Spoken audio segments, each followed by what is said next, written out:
I love our new intro. Me too. That's cool, right? Cool. Yeah. So good. Hello, everybody. Thank you, and welcome for another episode of Bridging the Gap Veterans Podcast. I'm your host, Andrew Nicastro, Chief Streamographer here at Streamography Studios, but more importantly, family member to many veterans, my brother Dave, my Hello. uncles, my grandparents.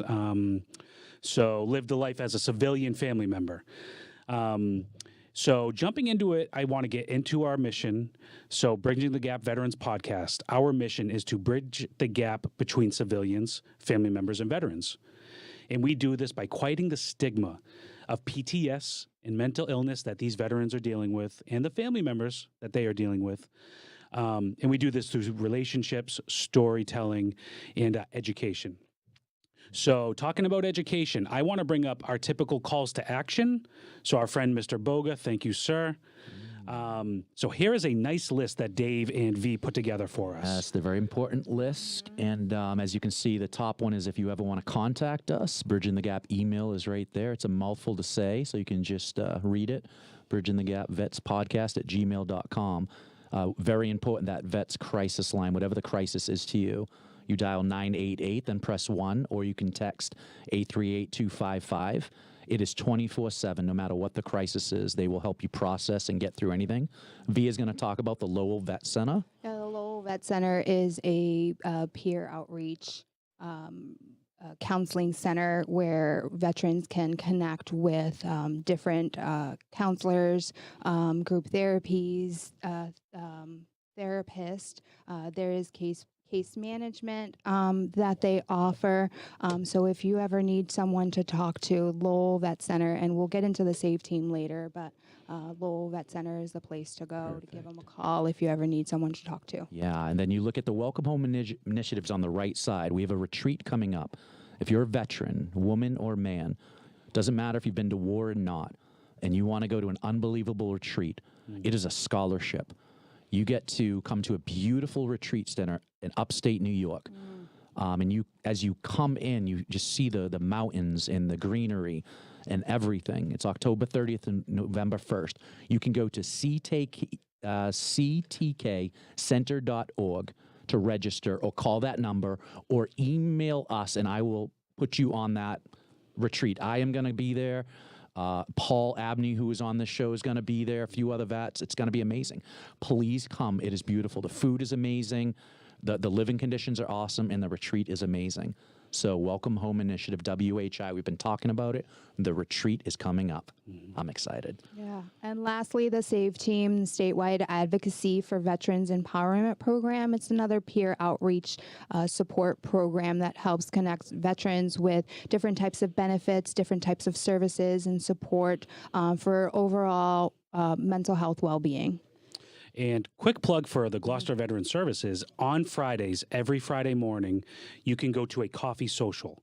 So if you like coffee and you Free like donuts. free donuts, I've yeah. been myself, Dave, you've been. I have, yeah. And Vee, you host it at Cape Ann Veteran Services. Veteran Services, 12 Emerson Ave, every Friday morning, 8 to 10. Yep. And so that is Vee's office. And so bringing it back to Vee, this episode is all about Vee. So you can take that away, is? Mr. Boga. boy. Uh-oh. This is about Vee. So I love this. Vet Podcast number 8. We've been here 8 months, and today we get to learn about our very own Vee. Amazing. It is great. So I have questions, and she's going to get into stories. You're going to get to see pictures of Vee. This is fun. What do you think, For Vee? How do you you. feel? How do you It's fun feel? for you. I've been across the table on this one, testimony I day. feel like I'm in the hot seat here. You are. Yeah. This is great. Oh, so Vee, let's get to know her in her younger years. Vee, you were younger. You chose a career in the military. Why? I don't know. No, so in my younger years, I was originally born in Puerto Rico. I was raised in Camden, New Jersey. So if you don't know where Camden is, just Google it. I can promise you it's going to be the #1 search that will pop right up, Really? and you'll get it. But it's a bad area, bad city, but there's a lot of strong resiliency that comes out of Camden, New Jersey as well. It definitely helped shape me into who I became. It definitely was a reason as to why I joined the service. I felt as if didn't have much to offer me in particular, and I wanted an out. I wanted to see life. I wanted to experience a different culture, and the military was one of it. One of the ways out of there. I didn't have a lot of relatives that were in the service. I had an aunt and an uncle, and that's all that I know of. One was in the Army as a chaplain, and one was in the Air Force. And although I was close with them, they didn't really influence me as much as I thought they would have. I hate to say that. I shouldn't say that on they this took podcast, full but offense. They just called in.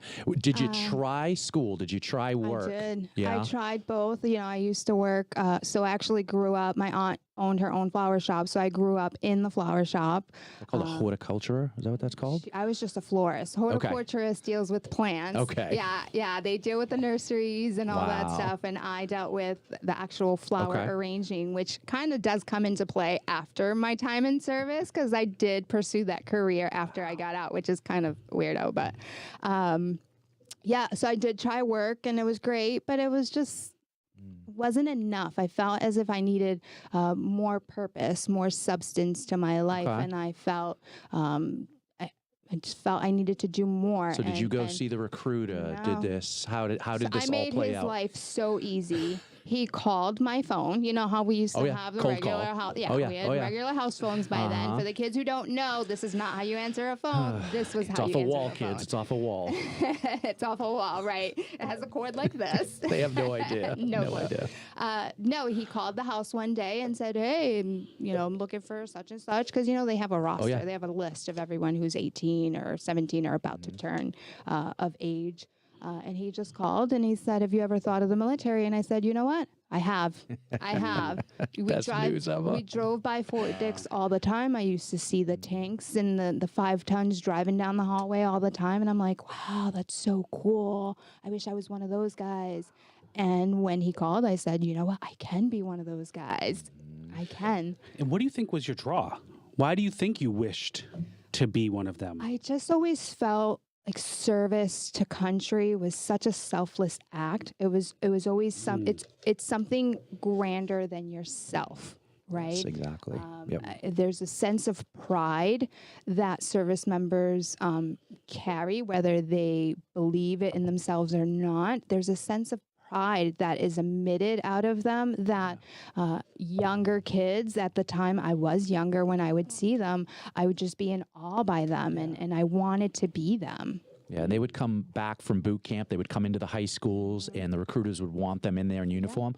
I would see them in uniform, V would, and we would want to aspire to be like them. I want to wear a uniform. We had a recruiting station, believe it or not. We actually had a recruiting station in Camden. So we drove over the recruiting station. I think I drove over it multiple times a day. Wow. Yeah. You always reminded of that. So you made, it was the best call ever for him because you said, "Yes, I have." Yeah. Then what?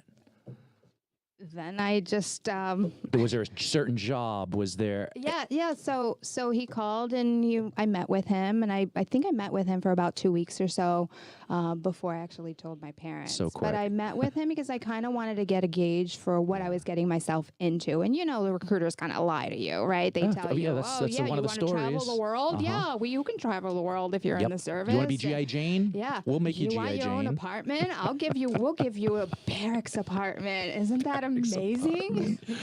Yeah, they entice you, but I was playing their game too, and I said, okay, what I really want to be, what I've always wanted to be was something in the law enforcement field. Originally I wanted to be an undercover narcotics agent is really what I wanted to be. He's not giving you that. He wasn't giving me that, but he gave me military police. Yes. So I could not have been happier. Wow. I definitely got what I was looking for when I went into the service. And you took the test, the ASVAB test, everything, and you got MP on the contract. I got MP in my contract. Okay. Within 2 weeks, you're sold. Within you're 2 weeks, I signed the papers. Shortly after I signed the papers, I had to break it down to my mom and tell her, "Hey, Mom, I just join the service. So I want everyone to know that, because we've already kind of talked about this, We that did. it was August 31st when I signed the of papers. 2001 when Vee signed the paper. So if you're doing the August math, 31st. August 31st, we know that 2 weeks later, what happened? 9/11 happened. 9/11 happened. Changed 9/11 happened. everything. And it changed everything. Even just hearing 9/11 and knowing what it represents gives me chills. Right. Still to this day. I remember where I was. I was in 7th grade, not to date anything here, but I was in 7th grade. And I remember over the intercoms them saying, do not turn on TVs. No one is to leave their classrooms. Now, at the time, my teacher turned on the TV right away. Of course. Yeah. Of course. As soon as you hear something like that. And then we saw what was going on. right. Yeah. So I was enrolled in college at that point. I was still finishing up my semester, which was just about finished anyway. I think I had maybe 2 classes left or something like that. But I was in bed because I didn't have a class that morning. My dad called me because at this point I had already broken Parents the news know. to my parents, Okay. and I told my dad. And my dad had said, "You should turn on the TV. You really need to see what's happening." And I turned it on, and I instantly knew that my life was going to change forever. Forever. What's that feeling like? That piece right there. I know my life It's scary. instantly changed. It's scary. I'm because of not going to 9/11. lie. I'll be completely, transparent here. I was scared. I didn't know war. I mean, I was alive in the 90s. Obviously, I was born in the 80s, so I knew Right. Gulf War. I knew Desert Storm. I didn't understand the enormity of it, but I knew that it was impactful. I knew that my life was going to change. I didn't know how, because at that time I was too young to understand it. But I know, that day, September 11th, 2001, I knew something big was going to come out of this. Yeah, it was like we talked how when Pearl Harbor got hit, big influx of people come into the military. 9/11 hit, same thing. A lot of people got in. She had signed it was like 10 days before you signed, and here it is. It just changed. The military changed. The face of the world changed. And you told your mom, and you said she had a very hard time about She did. you going she in. was not happy with my decision at all. She had no choice because I was an adult at that right. point. You're She had no 18. choice, and I made this decision on my own, but she was not happy with me at all. When did Have you go and to your boot mom camp? ever Sorry, go had? ahead. I was going to ask. Have you and your mom ever had like a follow up, as in like, Mom, look where I'm at now, or No, know what I I mean? think moms always know best, right? They know at that time I'm letting go of my baby. I've raised her so well. I want to keep her, under my stronghold. But she also knew that I've always been very independent, and she knew that I was always going to do whatever it is that I wanted to do. So I think in time she realized, as I was in the service, she knew that that was a decision that was good for me. Yeah. She understood it. Well, 9/11 hits, and then what? Take us through. You're in boot camp. So I'm in boot camp. Nothing, nothing changes yet. We're still boot camp. I've already been shut out to the outside world. I don't watch TV. Yep. We don't watch the news. We don't get the updates on current events. Mom tries to kind of shield a lot of that Okay. from the letters that she receives, just letting me know how much she loves me, giving me updates on what's happening back home, but completely shielding me with what's happening Right. in the news, which I think was great because it kind of just helped me focus. Well, do the on my DIs mission. and the trainers, are they saying anything like, "Hey, we're going to war"? No, because they have their own mission, 'Cause they and it have was their own. still early on. I Okay. mean, we hadn't even That's right. invaded Iraq at No, that no, point. not We were yet. still in Afghanistan. It was within a few days Afghanistan kicked off, and we're Yeah. not in Iraq yet. We're not That's in right. Iraq yet, so I was still shielded to the reality of it all. but did it just feel like an inevitable at that point? Like, did it feel almost inevitable? Well, yeah, I kind of knew it was going to happen. Yeah, I knew it was going to happen, and it really didn't kick off until I was in my first duty station, and I had already been there for a year when we Right. first got stop lost. That's when we began invading Iraq, and that's Yeah. when I was stuck where I was, couldn't go anywhere, couldn't fly anywhere because we were invading Iraq. What was the first thing? Duty station? My first duty station, yeah, I duty was station. stationed We think duty is, station. Duty station. Which is Okay. Korea, because that's the next thing we can talk about, right? Was that I'm jumping around. I Yeah, know. first, no, it's okay. Yeah. I got it here. We talked about the atmosphere of boot camp. So your first duty station was Korea. First duty station was Yeah. Korea. So originally I had orders to be there for 1 year. And we kind of just went with the flow there. You know, we had a mission as an MP there. We kind of just patrolled just like regular police officers would around town. We would patrol the bases. So we had a regular police job within the base itself, but then towards the end of that it's not really a deployment, but the end of that tour is really when we started vamping up on the training, which is really when it started becoming more and more real. Once I knew I had orders to go to Fort Stewart, and Fort Stewart is like the black abyss, right? Once you're stationed there, you know you're going to deploy. Yeah, right. And once they start heightening a lot of those training missions, field training, I started noticing like something's going to happen sooner or later, and it's probably going to be a lot sooner than later. And think, Andrew, think about this and those listeners that she's in South Korea. There's still an enemy there. Yeah. It's North Korea. And I know, like, North so. Korea, but I was a little further down south, so that wasn't. Right, no one was really concerned about that, but still, there's a North Korea. Yeah. We'll let the DMZ deal. That's with right. that. And there's the DMZ and everything like that. So, but Iraq is in everyone's mind, right? It's the training and people knowing it's leaning towards that way. So she said she got stop loss, which tell everyone, what does that mean? So that's when there's absolutely no movement in the service. So wherever you are stuck there until the military decides you can go elsewhere. Right. In my case, I was stop loss for an additional 3 months. So most people have 12-month tours in Korea or wherever they're going.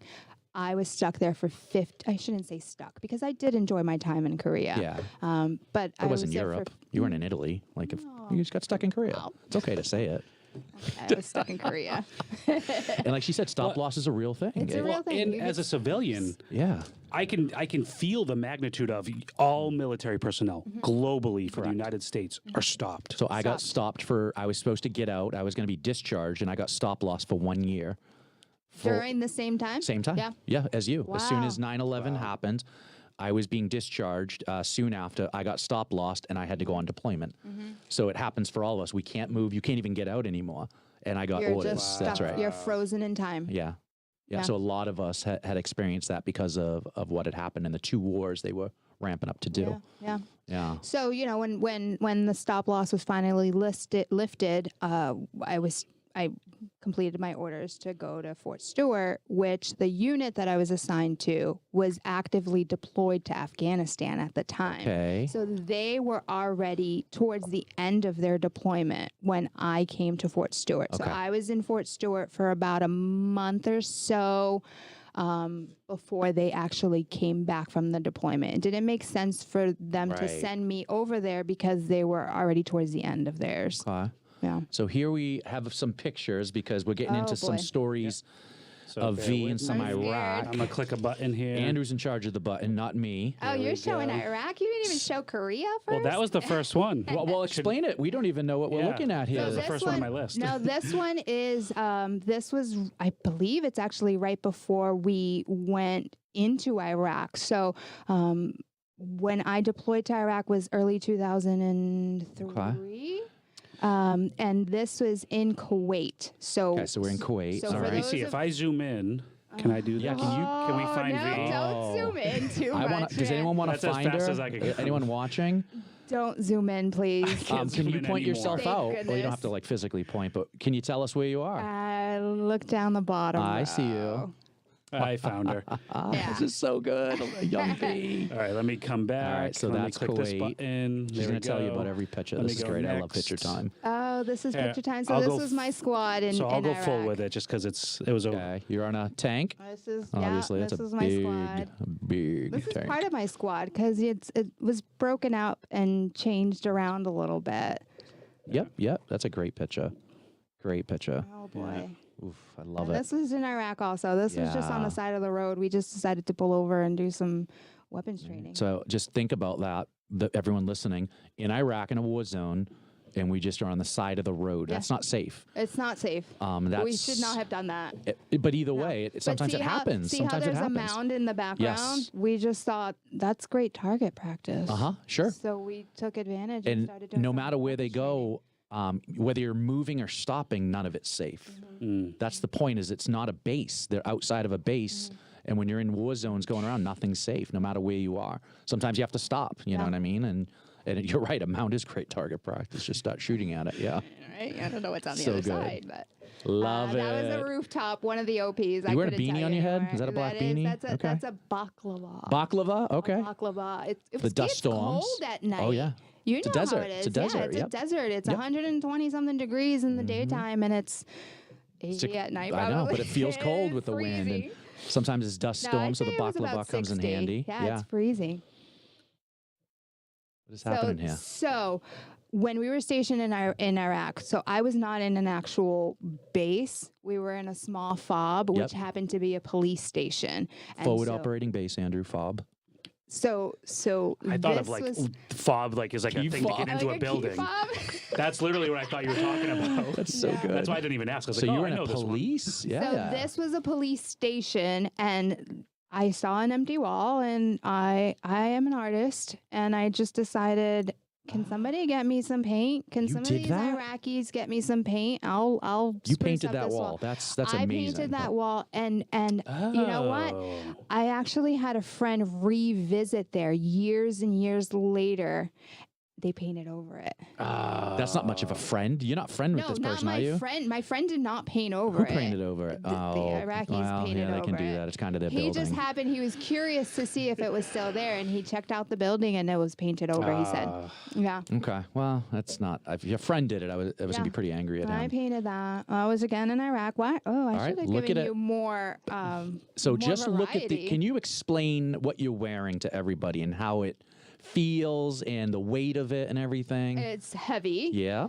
So we had our sidearm. That's the 9mm that's on the side of my Yep. my thigh there. I'm carrying an M4, and it has a 203 launcher. Yes. So It's if you a don't know what that is, it's a grenade launcher. Yeah. It's a grenade launcher. Yes. So it just adds a little extra. Wait, do you need to weight. have grenades on you too? Come on. So you need to So carry the if you ammunition. had an M4, you did have to Yes. carry. Yeah, if Okay. you had that.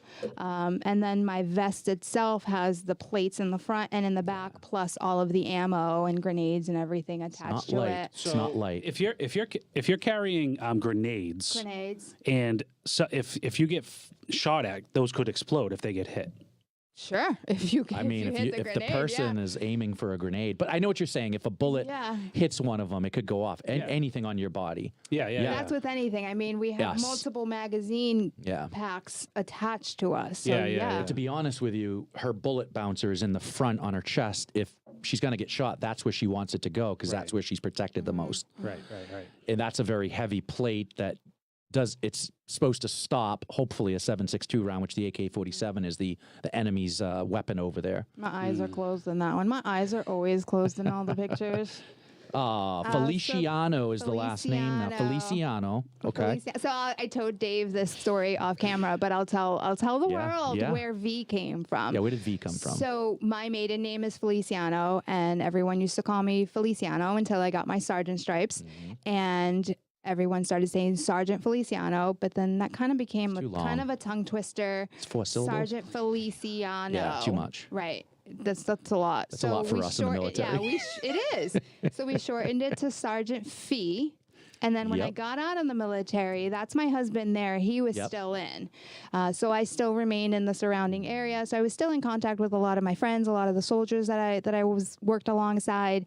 And they didn't know what to call me. So they were like, well, do we call you Sergeant Fee even though you're not in anymore? And I said, no, you guys can just call me V. I love right? that. It's the Yeah, that's where it same- came it's the from. same as VEE, Sergeant Fee. so it's V, so everyone knows. So that's where V is shortened for my first Is name. this my of favorite course, photo but yet? Is this my favorite photo? That's my favorite. That's my favorite photo right there. Look at this, everybody. So this one, I believe, was in Korea.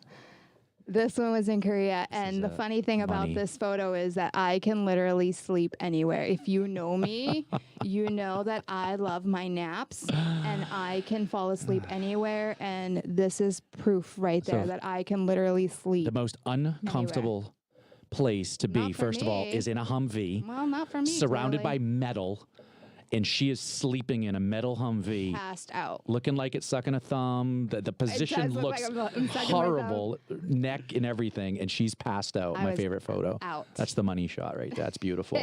That's awesome. So these are some of the strong women that I served with, Yeah, which yes, they I are. definitely have impacted my leadership style, and again, who I became, who I was to become in the service and as a woman. Yeah. Mm-hmm. Amazing. Love it. Strong.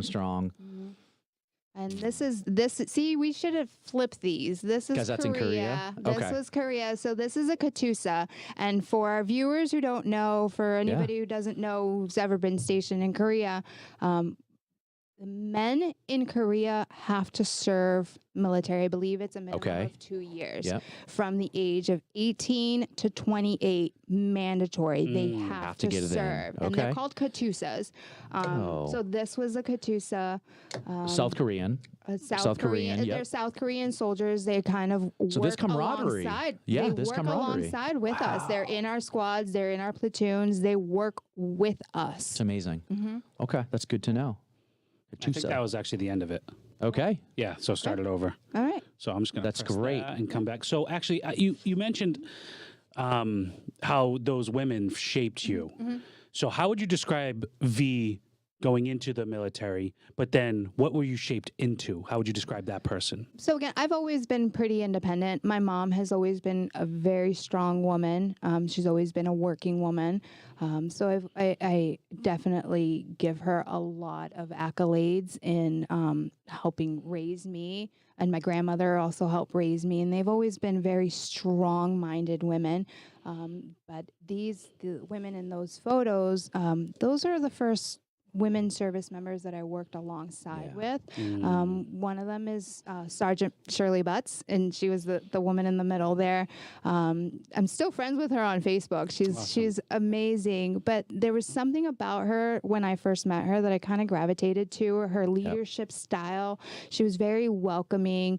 She wasn't one of those women who tried too hard to kind of get your attention or to get you to listen to her. She was just who she was, and Best kind of leader. Yeah, that's right. she was just who she was. She was I believe she had children at the time as well, and I don't know, she was just very nurturing, and I kind of gravitated to that because it kind of resonated with who I am. Right, I'm not an aggressive person, so why would I be something that I'm not?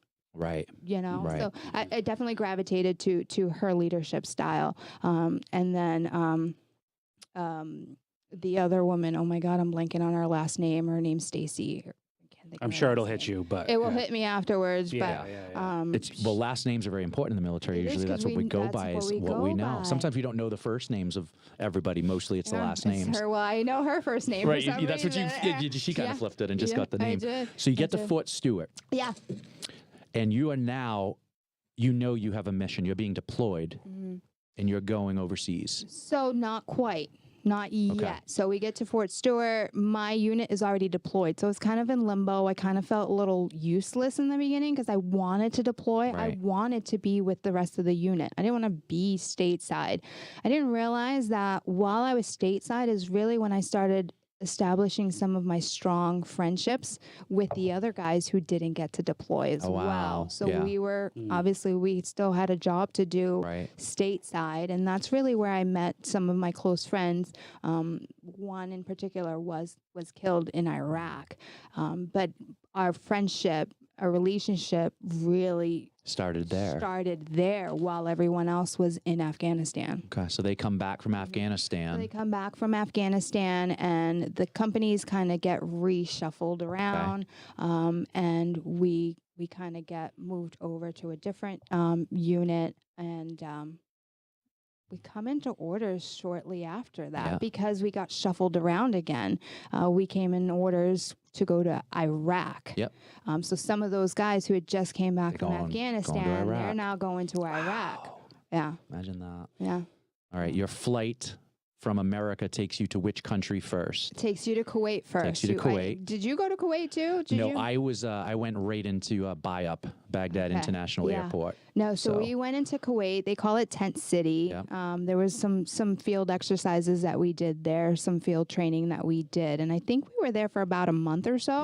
Yep. And then we drove into Iraq. Okay. So here we are, a convoy of however many, Humvees and up-armored, trucks that we had, convoying into Iraq. They're entering the war zone. We're entering the war zone. It's have real. no idea what to expect aside from what they've taught us when we were in Kuwait for those couple weeks. Where are you in this convoy?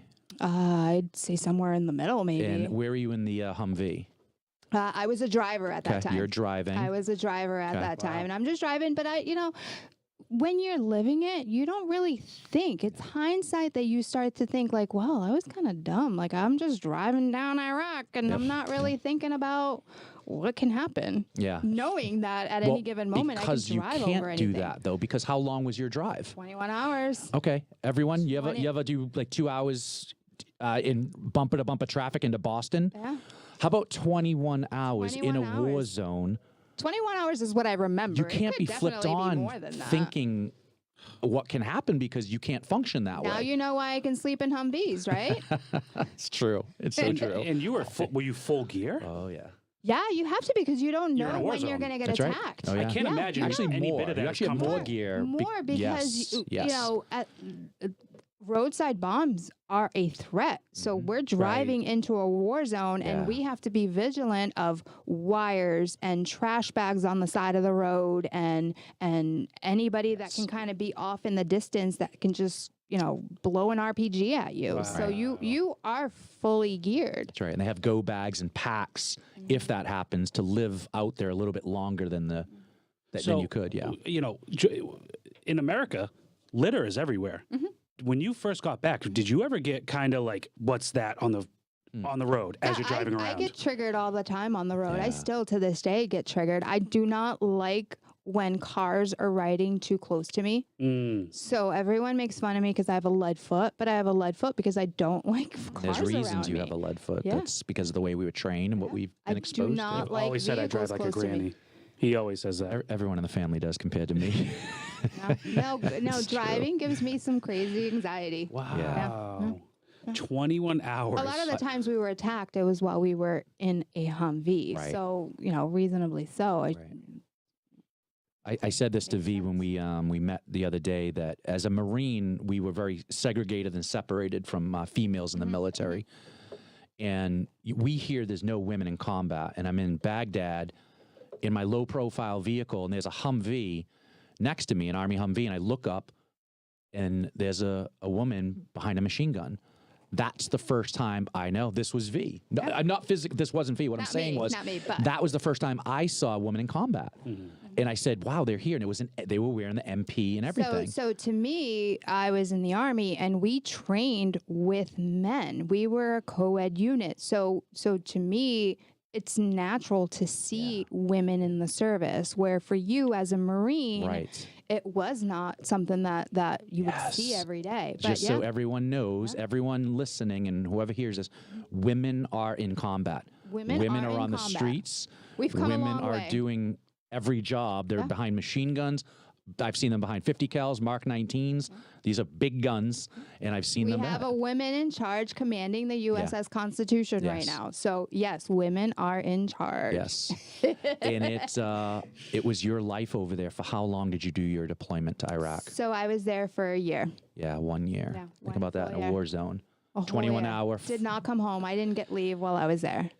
It's 1 straight year in a war zone without having to come home and see Without anyone. coming home, Mom would send me care packages on a regular basis. So let me circle back to that. Again, I was not in a real base. That's right. So I didn't have access to PXs. We didn't have access to mail every day. Right. We would have a QRF team, quick response force, where we lived. So we would all kind of rotate to different positions during the week, and the QRF team would take their run over to the nearest base, pick up the Yes. mail. That's when you got the chance to use the phones for an hour or two, or Right. use email, pick up any groceries anybody needed, or anything from the PX that anybody needed. So my care packages usually came from home. And I say that because, towards the end of this, I'm hoping I can give the Women to Women Drive a little plug, because there are collection points that help send care packages to those that are serving overseas. Yeah, So. and remember, she's at a fob. It's not a key fob. It's not. It's not it's key from a fob. big base. It's a It's smaller police station. yeah, It and is what was your mission there? So we had multiple missions, Yeah. and we were one platoon. So my entire unit was actually divided. The entire company went up north to Missoula, Okay. and we were down south in Bakuba. Yep. Our platoon alone. We were attached to a National Guard unit. Okay. Who was assigned with us. So now there's two platoons living in one entire police station. You and a National Guard unit. You and the National, Okay. us and the National Guard unit, and we were one, right? We worked hand in Absolutely. hand. Some squads were tasked out to run the police station as a real police station, train the Iraqi police how to be police officers. Some of them were tasked out to run the prison, because there was a prison in the bottom level, holding. I wouldn't say a holding cell, because it was a lot larger than a cell. I mean, there were maybe 30 men, and there was a women's side as well that had maybe 10 women in it.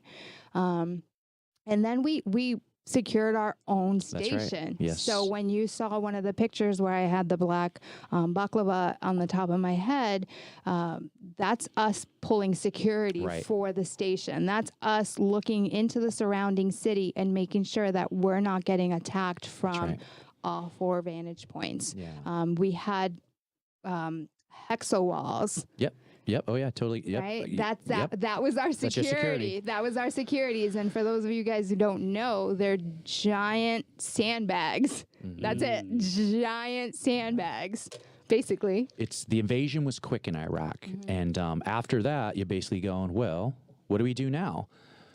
Okay, democracy. They had to go through their election process, and as the military there, we had to start what was training and turning over the police and the security elements back to their country, because they would have a democracy in theory. So the MPs came over, and their one mission, survive and stay alive. They had to do that themselves, but also train the police to be better police of their own government. And we were training security elements to help with security of their own country for as long as it would take, because we were in Iraq a long time. And we just continued to do this, just rotate platoons and companies in and out to continue this for as long as we were there. I have kind of a two-part question. Yeah.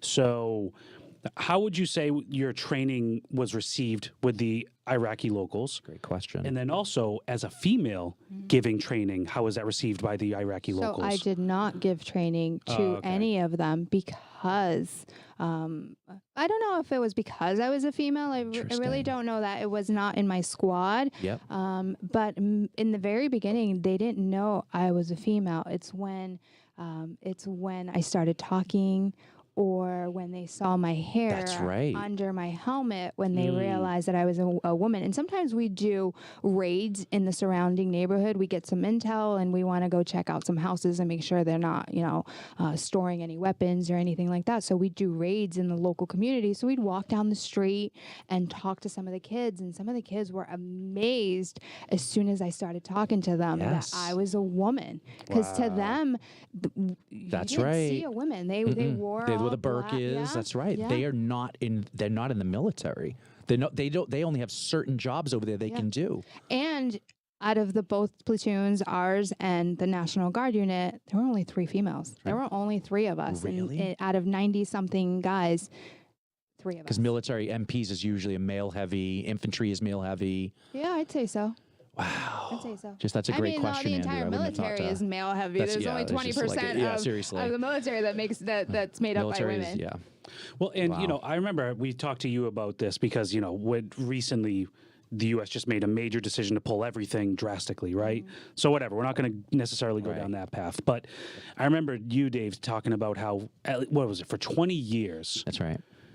Women in Iraq, Afghanistan, were given. Women in Afghanistan were given a chance. I would see little girls with backpacks going to school. the universities were packed with women. They were given 20 years to get their bachelors, their masters, their doctorates. Women were becoming doctors and, masters of whatever their profession was. I'm sure all that's been taken back And now. it's all been taken back since the Taliban has gone back. They've ripped it all out of their hands. And you know what? To be honest, change will not happen unless those women stand up for what they've accomplished. That's when change will really happen. We can jump back in and help support them again. No real change is going to happen until those women that have had that taste of freedom and empowerment stand up for themselves and say, no more. That's right. And we saw it in Iran with the hijab as the one woman was killed because of it. You saw the women say, no more. When in Afghanistan that happens, when they just get tired of the Taliban and they say no more, guess what? The Taliban's going to crush them. We know that. But how many are they willing to crush? All of them? I don't know. Sharia law is a very, very tough type of religion. I don't want to get into religion, but it's about the voice, and it's the voice of a woman. And she just said it. She was a voice in the military where it was very minority, 3 out of 90. Right. And how was your voice taken? We learned from the Iraqis. They were surprised. How about your own men? No, I feel like my peers were very welcoming. I mean, I really developed some really good friendships, some really good camaraderie with my fellow service members. They treated me as if I was one of their own. I was a sister. And you and I kind of just blurted out a phrase at the same time. Because do you remember what it was, Andrew? Oh, yeah, I remember. It wasn't. You bleed green? We bleed green because we didn't. I didn't necessarily consider myself, I'm a woman, I can't do that, or I shouldn't be doing that because I'm a female. That's right. No, and we have one color. We bleed green. I wear the same uniform that you wear. I do the same missions that you do. I was no different than my brothers in arms. And that's how I see myself. I still don't consider myself any different just because I'm a female. No, I served alongside you. I did the same missions that you did. Has the same thing to do the color of a skin, black, Latino, white. Right. We say we all have the same color skin. It's green, and we bleed green. That's the camaraderie and the fellowship of military that we lack kind of in society. Yeah. In the military, you all wear the same. You do life together 24/7. Yeah. Work together. After work, you're out with them. Yeah. All of it. I was really fortunate to have really good relationships with my brothers in arms. I know that's not the same outcome for a lot of women in the service member, and men, I should say that as well, because a lot of men do have traumatic experiences in the service. But I definitely was fortunate to develop very strong friendships out of my time in service. Amazing. Yeah. Now, Vee did a long time over there. We know with war, there are tough things that happen. So there are people who passed away that, who have consummated the ultimate sacrifice, and people that you loved very much. So with those experiences, how did you struggle and how did you get through it? I mean, there's always the level of survivor's guilt that you, the service member that was fortunate enough to come home, that you have to deal with. When that survivor's guilt is directly because of something you felt could have changed the outcome, it's definitely a lot more heightened. It's a different sensation that you feel when you're still alive and breathing and still fortunate enough to be surrounded by your family and your loved ones, and they are not. And you feel as if, what I have done something differently. Could they should be here. That's right. And one of them, which is amazing, was that when she came back, you had gotten out of the military, you cleared, and the person that took over your team lead spot or squad had passed away over there. Now, you can't help but say, if I had went back. Right. So, I lost a lot of friends. I had a lot of friends that were injured, and all that. And, my friend who was killed in Iraq, I was really heartbroken when he was killed, because I was still in Iraq. He was with the other unit, and I was not able to go to his services or anything like that. But the team leader who replaced me when we had orders to go to Afghanistan, that one really, really triggered me, because I trained with the unit as if I was deploying. Right. even to the 11th hour, I was still training, knowing that at any given moment, I can either be stop lost and have to stay in the service, or I can get orders and clear. And I just so happened to get orders to clear, and he took over.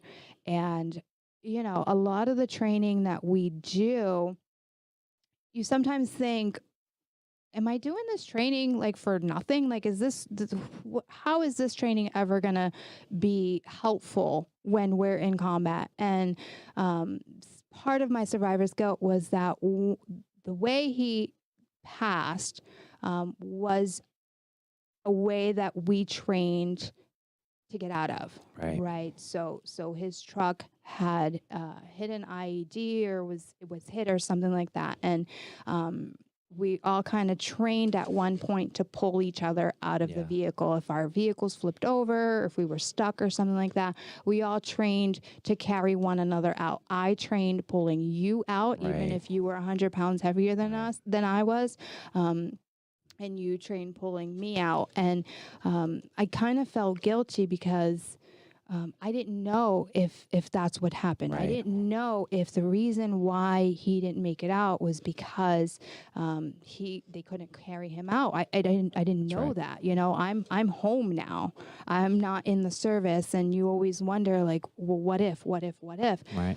And you know, I expressed that to a really dear friend of mine who was still in at the time, and he said, you know what? You can't make this about yourself. You're being a little selfish right now. Don't make it about yourself. This is his legacy. This is how he will be remembered. And although that sounds a little harsh to say, when you really think about that and what that truly means, this is his legacy. That's right. He will forever be known as someone who was killed in action. He's a hero. He's a hero. To his family, to everyone. And I was being selfish by making it about me and taking that away from him. He is a hero. I like, we talked about that a little bit, because those of us who lost people overseas, we do feel that survivor's guilt. And for veterans, you know, going through that and processing that, you have every right to hurt and be sad and process. We just don't want to be stuck there. Some of us can get stuck. I was stuck for a while. And what Vee just said, the friend said, you know, you can't take that from them. Like, you can't be stuck with that. That's their legacy. They're a hero. They consummated the sacrifice in a war zone. So let's process through this. Don't stay stuck there. And I like that. I really liked that when you said that the other day. It was really awesome. But good piece of advice. That's the greatest advice I was ever given. And that's when I started seeing things in a different light. He was right. I should not have made it about myself. I should have definitely thought of what his family is going through now. What his fellow teammates are experiencing, what the entire platoon is experiencing right now. I wasn't even there. These guys are the ones that are really, they need the support right now. Absolutely agree. We talked about the Bleeding Green, and we live with them. We do training with them every day, every night, more so with our families in the civilian world, because it is a 24/7 doing life together. So we want civilians and people to understand it is a family that's 24/7. We don't see color. We don't see gender. We shouldn't. And we all bleed green. I felt like that was one of the most important things. And when we come back into civilian world, do you feel that was a struggle for you at first with friends of the old life? It's really hard to find commonalities with your high school friends, right? So your priorities have shifted, right? Where at one point in time you used to want to stay up with the latest fads and watch the reality shows and what music videos are the coolest. You know, at some point in life that shifted while you're in the service, and your priorities changed. It's more survival, right? It's more thinking about others and their needs as opposed to my own selfish needs. And when I first got back home, you know, I had some amazing best friends. They would always write to me while I was in the service. We still maintained in contact, but when I came back home, it just wasn't the same. I just felt I felt like a fraud. I felt as if I had nothing in common with them anymore. And the reality of it all was that we really didn't have anything in common. While they're back home, their life continued on in this direction, and I'm overseas, and my life is like, it becomes mission mode. Is and it okay that it was changes. different? Is it okay? It's totally fine that it was different. But then when you come home, you can't just jump in, Yeah. veer left and jump into the same path. No, now you need to learn to create your own path and find friendships that are there to support you and help lift you up. And a lot of people who deal with trauma or deal with, mental health, they need that support. They need someone that's going to be understanding of their different mood changes and their different experiences, that are going to be there to listen to them. And I'm not saying, I don't want to rag on my friends. It's not that No, they of course, weren't, but it was they different. weren't- I like that that's the lesson. Yeah, they were very supportive, Yeah. but I needed a different. different level of support. And you said something that I think veterans can, some of them can relate to. I felt like a fraud. I felt Sometimes like a fraud. when you're in certain groups or with certain people, you just don't feel it. It's different. Just felt like I was there. I was just an entity that was there. They would all have their own conversations. They would all have their own commonalities. Oh, I did this in school, or I went there, or I bought this and I bought that, and here I am. Like, I have nothing in common with you. And as a civilian that hears both of your stories, it is a direct showing of how different our paths are. I've never had to see anything like you both have seen. And it helps me to understand why you're on the road you're on versus being on the road everyone else is on. We just have a different trajectory now. Yeah. That's all. We have a different outlook in our trajectory. We've been given perspective because world, you've seen the world. There are first, we're first world is America. And when you go to third world, you go to war zones, you're given perspective. Yeah. You You have see how no other choice but people to live. change. Yeah. You got to be different. We can't be the same. It's impossible. And it With makes the me things we've seen. sad that there's veterans that try to force themselves onto our road. Yeah. And when they don't fit in, maybe they blame themselves. I mean, have you noticed that now as Cape Ann Veteran Services Director, that there are some veterans that try to force themselves to onto the road? It's not necessarily that they all try to force themselves onto that road. It's almost like they don't like this road. They don't want to go down this road, so they're kind of just there. They're there, and they don't know how to cope with what's there. There it is right there. When they're triggered, or when the post-traumatic stress starts to hit them, or when the fraud or feeling different, when we're on edge, when we get defensive, emotional, when the storm, the hypervigilance happens. We don't know how to cope. We What don't do we know who to cope in? turn to. We don't, our friends aren't going to understand because they weren't there. And this is a common theme among a lot of veterans. It's you don't understand because you've never been there. It's not necessarily that they don't understand. It's that we were never open enough to discuss it and help them understand it, which is why I really do appreciate this podcast, because you kind of help everyone understand what's happening inside of our heads. So when those things I just said, when you're on edge, when the defensiveness takes you over, the emotions, the triggers, what worked for you? What worked for Vee when she came home? Believe it or not, and this is going to sound kind of weirdo because, most people Nothing think sounds therapy, weirdo here. Yeah, most people think, therapy works and physical activity worked for them and help get that aggression out. And it definitely does. There are some people that gravitate to that type of stuff. But what worked for me was yoga and meditation. It really helped ground me. It helped reel me in and first learn to love myself again. And then become grounded with myself and the world around me. So it really helped me understand what was happening around me and being sensitive to what was happening around me, where before it was more like I had blinders on. I didn't care about anything. Whatever you had going on was not as important as what these guys have seen or experienced. That wasn't the case. It's just I needed to be grounded. I needed to love myself. And then I needed to see what was happening around me. And we want to say here that not every therapy works. The VA is going to try multiple therapies. In the private sector, multiple therapies. It took me 6 therapies to find the one at the end. Not everything works. We can't quit if something doesn't work. Yeah. Some veterans want to quit because they need the fix now. Right. They want the immediate fix. And no format is going to be a quick fix. That's what they're seeking, but no format is going to be a quick fix, right?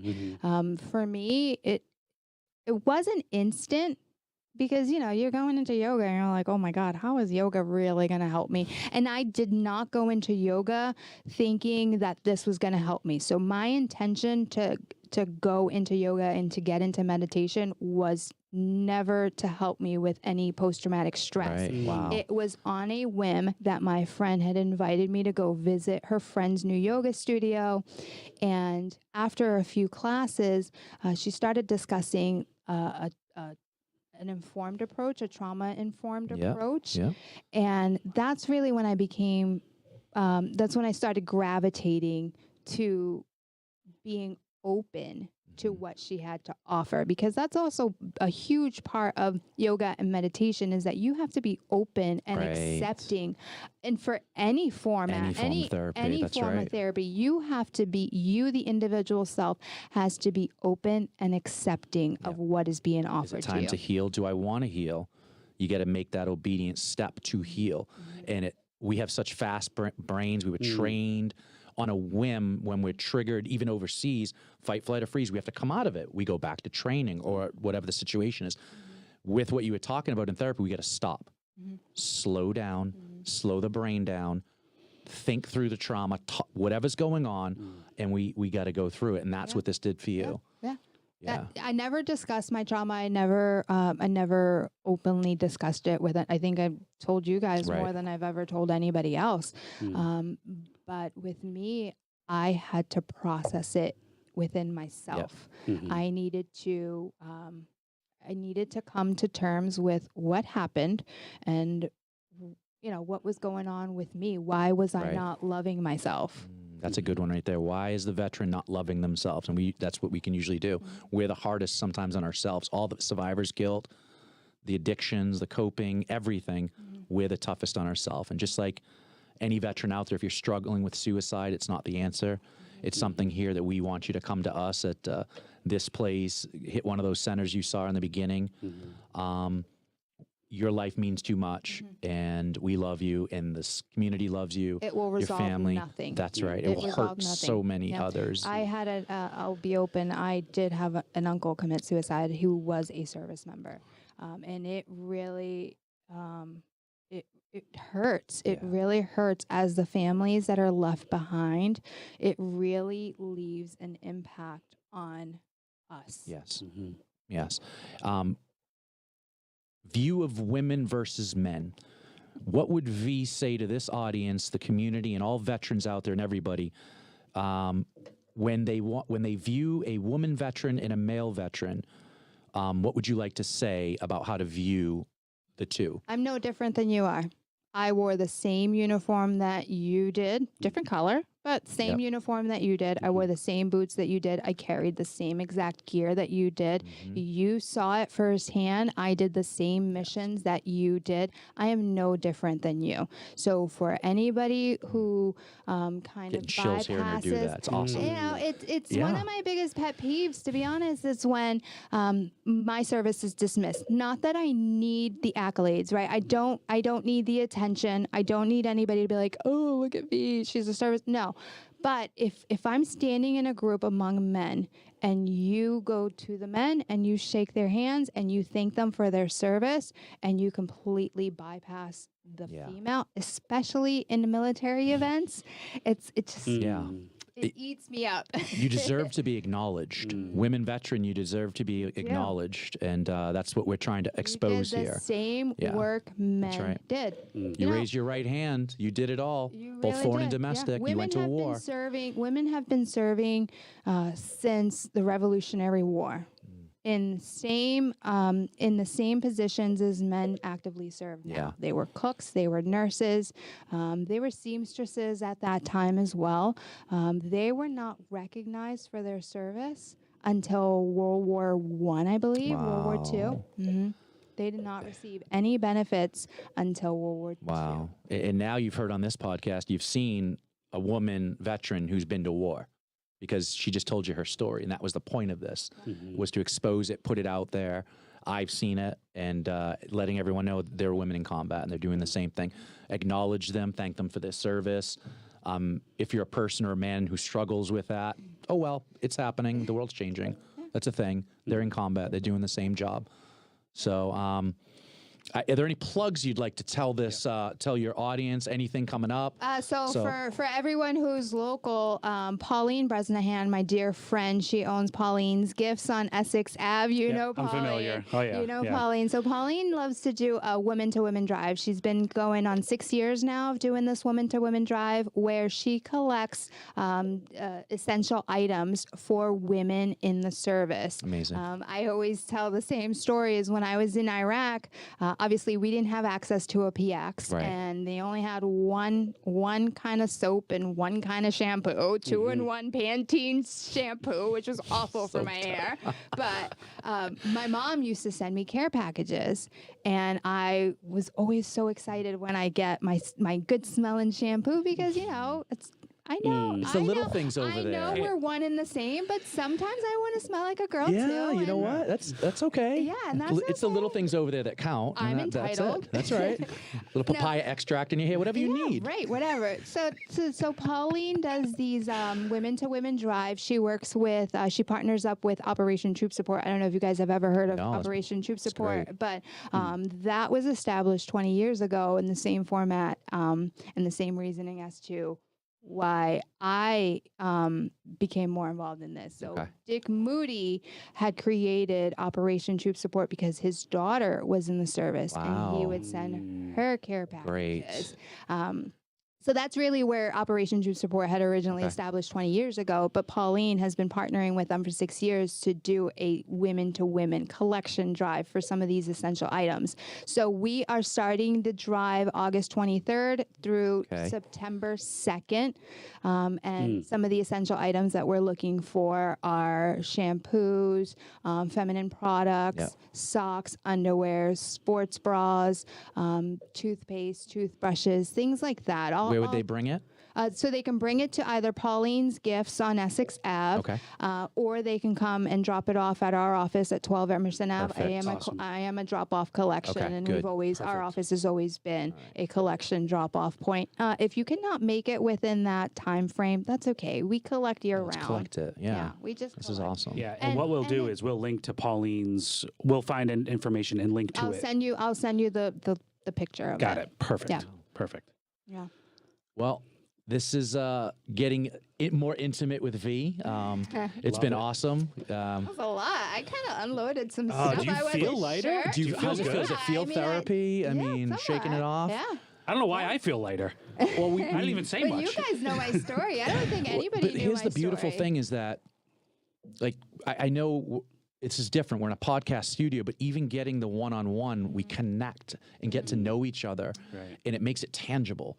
It's not Right. just family members or people that don't know anyone in the military. Now they do, because they're seeing us and they're hearing our stories and they're seeing pictures, and it connects everybody to it. It's humanizing us. It's humanizing, right? that's Yeah, right, We that's right. are humans. Yeah. We're not fighting machines. We're not killing machines anymore. I know that's what we were trained to do, but we are humans at the end of the day. We're still human. That's right. And And, yeah. and it gives us, like, of course, we love you and we're so thankful. And then also for your friend that had those very impactful comments about we're thankful for that veteran. That's right. And his wife, who's also a service member. Yeah. She's still actively serving. Yes. These stories intertwined within your story are so important too. That's right. There's so many stories here that are unfolding with every new story that's told. And it just gives us an opportunity, like we're talking about, to better understand and ultimately bridge the gap. That's right. We want someone to hear what Vee said today, how she was able to navigate her post-traumatic stress and continues to, what worked for her friends helping her by saying things, like me hearing that statement, and maybe other veterans hearing that statement that could help them.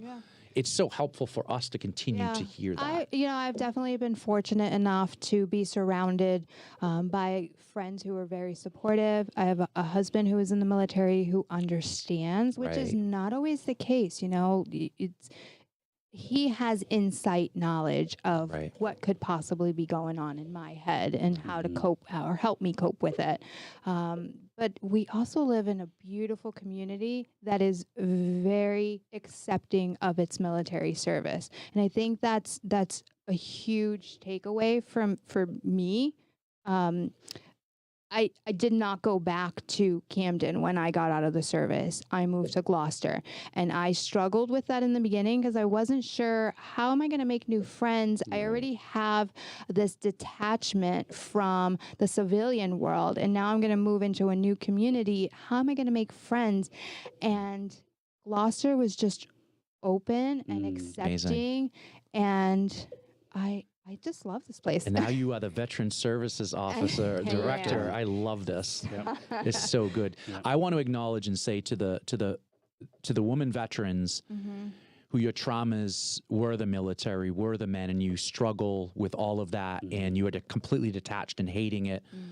That we're sorry you're going through that, and that there are resources for no matter what the trauma was. Again, you saw them at the beginning of the Welcome Home Initiative. Back up. A lot of the women that go there, the number's very high, is usually sexual abuse and sexual trauma. And that is, and to be honest with you, half of the men were in that boat as well. Absolutely. Men do experience military. So I want to let you know that we feel you, we hear you, and that there's work and resources for everybody. So again, if you're struggling, you have the crisis line. You have the different resources, the different vet centers. We're going to attempt to get Lowell here next month, the vet center. We'll work on them. Yeah, to talk about the SAFE program and how to get peer support and how to connect you a little deeper. But we want you to know that we love you. And if you're a veteran who wants to tell a story, connect with us at our email that Boga is going to put up now, because it's like a tongue twister. Put in those calls to action. There it There is. we go. Yes. Yes, right there. So please, And if the you're upper watching left-hand this corner. podcast, just take a picture of this screen. Yes. And then you'll have all of them right in your phone that you can access 24 hours a day. Like we said, with the Veteran Crisis Line, send us an email if you want to connect with us. Look at all these resources. And this is just a fraction. Yeah, and I was just going to say that these are just local resources for those viewers or listeners that are not local to our Cape Ann or North Shore area. These resources do exist locally to you. I'd say connect with your local veteran service officer or veteran service representative and have them help connect you with these contacts and help connect you with these resources, because there is help no matter where you live, where you are. There is help for you. Yeah. Awesome. Well, thank you, V. Yeah, thank you, V. I think we're Did it. wrapping up here. You can breathe now. You can breathe. Well, thank you all so much. Another Bridging the Gap podcast in the books, and we will see you next month. See you next month. Thank you all. Bye, guys. Bye.